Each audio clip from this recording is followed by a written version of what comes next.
Spoštovane gledalke, spoštovani gledalci, dobrodošli v še enem pogovoru z letošnjimi novomašniki.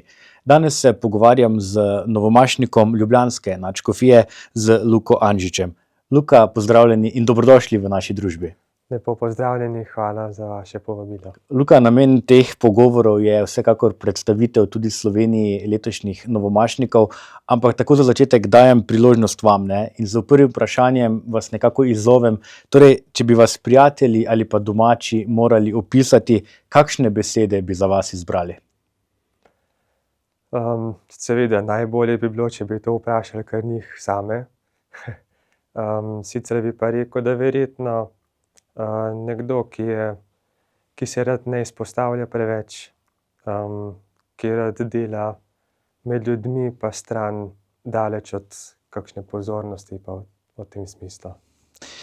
Pravite sicer, da ste radi daleč od pozornosti, pa čeprav kot duhovnik se verjetno povsem ne morete izogniti, ampak kako je pa odločitev za samo duhovništvo dozorela? Se je zgodil kakšen ključen trenutek, ki bi ga se spominjali in ga želite tudi deliti z nami?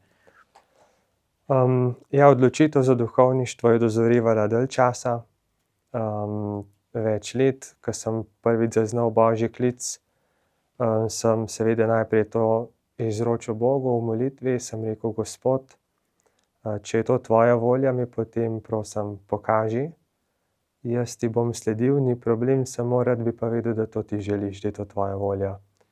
No, in jaz sem s tem vprašanjem potem hodil, gledal, spremljal znamenja, veliko jih je bilo, in sem Bogu za njih hvaležen. In na koncu je bila odločitev, da stopim na pot duhovništva. Glavna točka je bila pa v tem, da sem videl, da želim pripadati Gospodu, da je moje srce pripada njemu in da želim tudi drugim pokazati, da je prava sreča pri Bogu samem, in zato sem potem se odločil za ta korak. Potem ste seveda vstopili tudi v bogoslovje. Če bi morali oziroma če bi lahko izpostavili kakšen poseben trenutek, mogoče iz bogoslovja, pa ni nujno, da je povsem duhoven, lahko je tudi zabaven ali pa kakšna anekdota, kaj bi dejali? Ja, veliko je bilo lepih spominov oziroma je veliko lepih spominov na bogoslovje. Eden od teh lepih dogodkov, oziroma ti dogodki so se ponavljali, so predvsem tisti, kadar smo se večkrat smo imeli kakšna praznovanja, praznike, recimo praznik Brezmadežne. Takrat se je celotno bogoslovje usmerilo v ta praznik, najprej liturgična priprava na sveto mašo, na molitve, na posvetitev Brezmadežni, na sprejem v kongregacijo, potem pa tudi na drugi del, ki je bil bolj družaben. In po vseh takih dogodkih smo se, ko je vse minilo, ko so ljudje odšli, ko se je dogodek zaključil, smo se skupaj usedli, začeli kramljati in se je potem zgodila kakšna spontana pesem. Najbolj pogosto Marijina, ne. In ti dogodki so recimo oziroma ti trenutki, kadar smo bogoslovci spontano zapeli te pesmi Marijine, pa tudi v drugih priložnostih, to posebej je ena lepa popotnica za naprej. Ampak ne samo bogoslovje, dejavni ste bili tudi kot prostovoljec v hiši Ljub Hospic, oziroma Ljub Hospic, tako kot ste se srečevali tudi z umirajočimi. To je nekaj, kar boste zagotovo ponesli tudi na vašo duhovniško pot, ampak kaj vas je pri tem delu najbolj zaznamovalo? Ja, zelo sem hvaležen, da sem imel letos možnost obiskovati hišo Ljub Hospic, se srečevati z umirajočimi, z bolnimi in drugače trpečimi, pa tudi, da sem imel možnost srečevati se s kolektivom, ki tam deluje, ki me je tudi usmerjal, mi pomagal. Kot ste dejali, je tudi to ena velika, zares velika popotnica v duhovništvo. Najbolj, kar mi ostaja od obiskovanja teh hiš oziroma predvsem ljudi, so različne zgodbe, ki jih imajo ljudje s seboj. Ob koncu življenja vsi pridemo na, bi rekel, pridemo na isto točko, sicer dejstvo, da se poslavljamo s tega sveta. In kako zgodbe, ki smo jih v svojem življenju živeli, kako različno zaznamujejo te naše zadnje trenutke. Nekateri se lažje poslovijo, nekateri lažje spustijo življenje iz rok. Včasih to umirajoči stori lažje, pa svojci težje, včasih obratno. In zame je bilo nekaj lepega, da sem lahko bil zraven s svojo človeško bližino, s spremljanjem, z neposredno pomočjo, recimo hranjenjem. Pa tudi drugi vidik, vertikalen, da sem lahko Gospodu te ljudi izročal, za njih molil in se ob njih tudi sam učil. Kako je pomembno, da nisem navezan na to življenje zemeljsko, da sem pozoren na to, kaj mi Gospod želi nameniti in da mu poskušam slediti vse do trenutka tudi moje smrti. In sem vesel, tako da to je ta izkušnja, no. Ob vašem diakonskem posvečenju je nadškof Zore poudaril služenje ljudem v stiski in pa pogum za resnico. Kje danes vidite vi največjo stisko človeka in nenazadnje, kako mu Cerkev lahko na tem mestu prihaja naproti? Ja, lahko bi rekel, da je to zelo težko vprašanje, ker stiska človeka je seveda na več nivojih. Poznamo materialne stiske, torej to so res te, na katera večina pomisli, recimo revščina, brezposelnost, druge skrbi. Potem so tukaj duševne stiske, recimo, ki se zgodijo, ranjeni odnosi, ločitve, druge stvari. Potem so tukaj lahko duhovne stiske, torej da imamo materialno ugodje, da smo preskrbljeni, pa mogoče nimamo vere in nam v trenutkih, kadar sicer se zdi, da je naše življenje popolno v materialnem vidiku, pa nam manjka nekaj več. Tako da stisk je toliko, kolikor je ljudi. Recimo nekatere stiske, na te stiske pa si predstavljam, da doživlja večina ljudi, so tudi soočenje z boleznimi, soočenje z izgubami v svojih sorodstvih. In kako Cerkev lahko prihaja tukaj ljudem naproti, seveda odvisno, za kakšno stisko gre. Sam pa mislim predvsem s tem, da je tam, da ponuja ljudem roko. Torej, če nekdo čuti, da bi rad svoje življenje spremenil oziroma je k temu tudi povabljen, ima možnost, da to pride k zakramentom, to stori. Če kdo potrebuje moč v svoji preizkušnji, v svojih boleznih, vemo, da je največjo moč črpamo iz Evharistije, iz svete maše. Ko pridemo k našemu Gospodu, oziroma bolje rečeno, ko naš Gospod pride k nam in nam želi pomagati, da bi živeli po njegovi volji tudi v preizkušnjah, ki jih doživljamo. Če gre za materialne stiske, tukaj Cerkev nam prihaja naproti z vidikom Karitasa, z vidikom prostovoljstva. Če gre tukaj za vidik umiranja, sva omenjala društvo oziroma hišo Ljub Hospic. Tako da to so mogoče nekaj osnovnih misli, ki bi jih lahko ob tem navedli, seveda bi pa lahko še kaj drugega omenili. Luka, že prej sva govorila o tem, kaj boste kot neke vrste poslanstvo nesli v svoj duhovniški poklic, ampak zagotovo bo tudi vaše duhovniško življenje zaznamovalo tudi novomašno geslo, ki ste si ga morali in ste si ga verjetno že izbrali. Povejte nam oziroma predstavite nam, kakšno je vaše novomašno geslo in kje tiči razlog, da ste si ravno ta odlomek izbrali. Ja, za novomašno geslo sem si izbral besede: Gospod, ti vse veš, ti veš, da te ljubim. Od teh besed, te besede sem si izbral zato, ker se je v njih povezalo celotno moje življenje.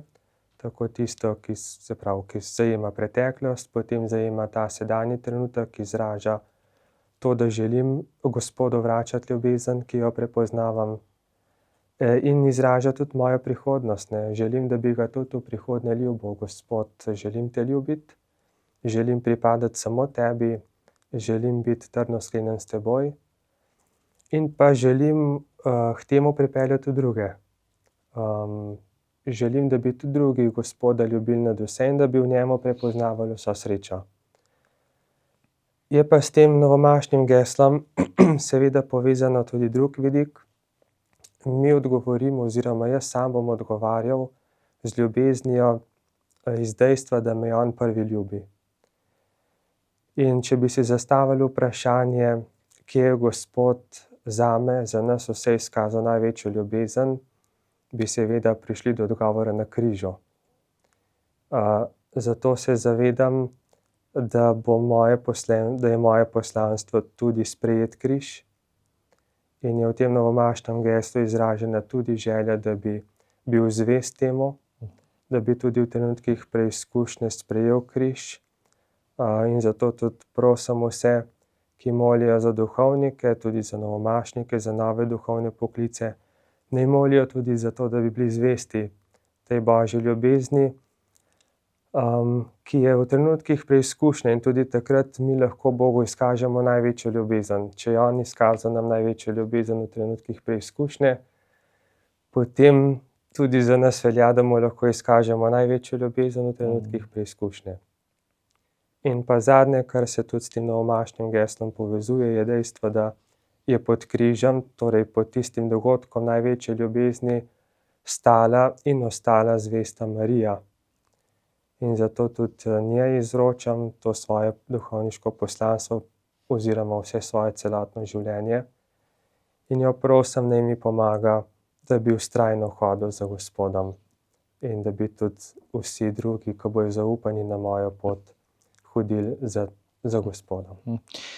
Ko govorite o ljubezni, zagotovo je pokazatelj te vaše ljubezni tudi ta vaša odločitev, bomo rekla, ta dokončnost odločitve za sam duhovniški poklic.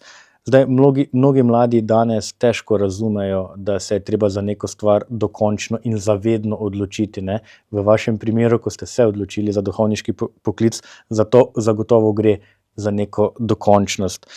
Kaj bi rekli nekomu, ki se boji te besede zavedno, torej te neke dokončnosti, ne glede na to, ali gre za zakon, ali gre za duhovniški, redovniški poklic, ste mogoče tudi vi imeli kakšne strahove pred to dokončnostjo? Ja, to vprašanje je zelo težko.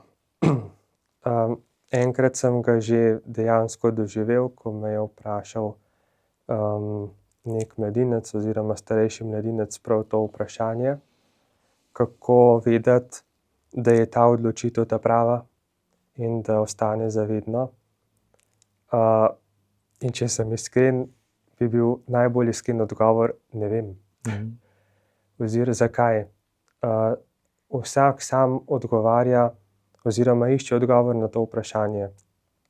Mi oziroma sam lahko dam nekaj usmeritev, seveda prva je ena iskrena molitev, iskreno spraševanje Boga, kaj želi za moje življenje, kako naj ga preživim. In jaz verjamem, da Gospod, kdor ga išče, bo našel, kdo trka, se mu bo odprlo. In kdor bo vztrajno iskal in iskal odgovor, Gospod mu ga bo dal.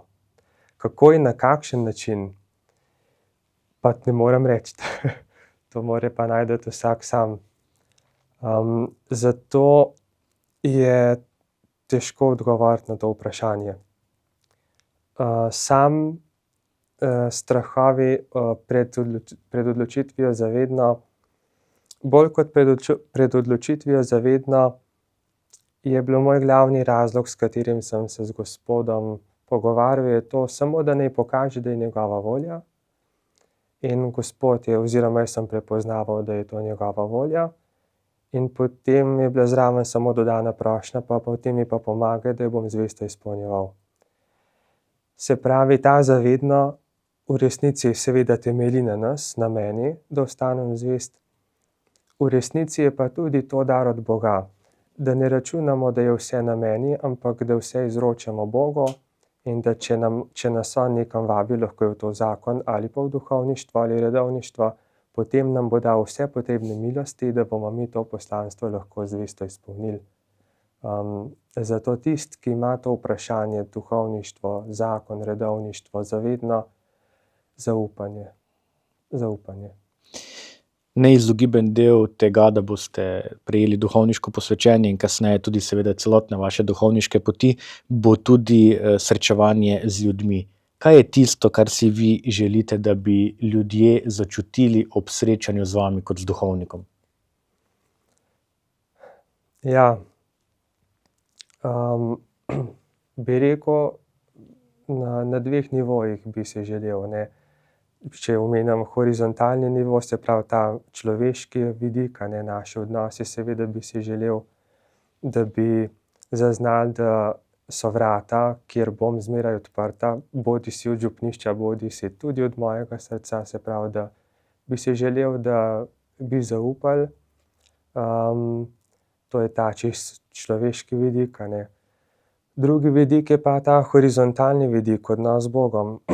Želim si, da bi prepoznali, da se naši odnosi ne končajo samo pri nas, ampak da je se pravi, da je Gospod, ki nas vabi v odnos z njim samim, in se pravi, da moja srečevanja z ljudmi ne bi ostajala pri meni, ne, ampak da bi šla do Gospoda. Če se naveževa ravno na to, verjetno bo veliko odnosov, veliko bo obveznosti, veliko dela boste imeli kot duhovnik, tudi glede na število duhovnikov, ki v Sloveniji upada. Kako boste poskrbeli za to, da boste se recimo po napornem dnevu uspeli vsaj malo sprostiti? Ne vem, je to šport, glasba, karkoli tretjega? Ja, sam vidim pri sebi, da najbolj, kako bi odgovoril, ja, sprostitev je taka nenavadna beseda, se pravi, da se moje srce najbolj odpočije, kadar se vrne k izviru. Zato je zame neizogiben del, da zvečer grem z Gospodom čez dan, in skupaj se sprehajava čez dogodke, situacije, srečevanja, ki so se zgodile v tistem dnevu, in jaz Gospodu te situacije, dogodke, ljudi izročam. Se pravi, da se torej malo odmik od sveta, od hrupa, umik v tišino, v samoto, da bi lahko tam bil z Gospodom. To je ta osnovni vidik. Najbolj je to seveda, najbolj običajen je to kapela, ne. Se pa lahko to zgodi tudi recimo na sprehodu, ali ob takih priložnostih.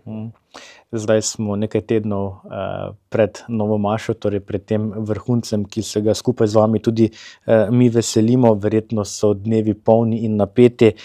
Česa se pa najbolj veselite potem? Torej, ko bo nova maša enkrat za vami, ko se bo vendarle vse skupaj malo umirilo, kaj je tisto, kar imate v mislih, pa rečete, ja, to bo pa res fajn? Ste že malo sami omenili, najbolj bom vesel, da se bo umirila. To je prva stvar. Druga stvar je pa, da bo prišlo do izraza življenje. Da se bojo slovesnosti polegle, tudi ta, bi rekel, navdušenost, ki je okrog tega časa in novih maš, se bo polegla, in potem bo prišlo na vrsti konkretno delo, konkretne srečevanja z ljudmi, vsakodnevno maševanje, molitev, tega se zelo veselim. Se pravi, življenje običajnega duhovnika oziroma župnika, no. Tega se veselim, ja. No, Luka, tudi tega vam jaz ob koncu najinega pogovora iskreno želim, torej čim več te sproščenosti in pa pristne duhovniške službe. Tako da res veliko blagoslova tudi v teh tednih priprave na novo mašo in pa seveda potem v obdobju po novi maši. Naj bo res Božji blagoslov z vami. Vam tega iskreno želim. Vam, spoštovane gledalke, spoštovani gledalci, pa tudi se najprej zahvaljujem, da ste prisluhnili temu najinemu pogovoru. Obenem pa vam polagam na srce, da vse letošnje novomašnike, kot tudi ostale duhovnike, še naprej podpiramo in spremljamo v naših molitvah. Hvala za pozornost, hvala tudi vam, Luka, in vse dobro na vaši poti. Hvala lepa.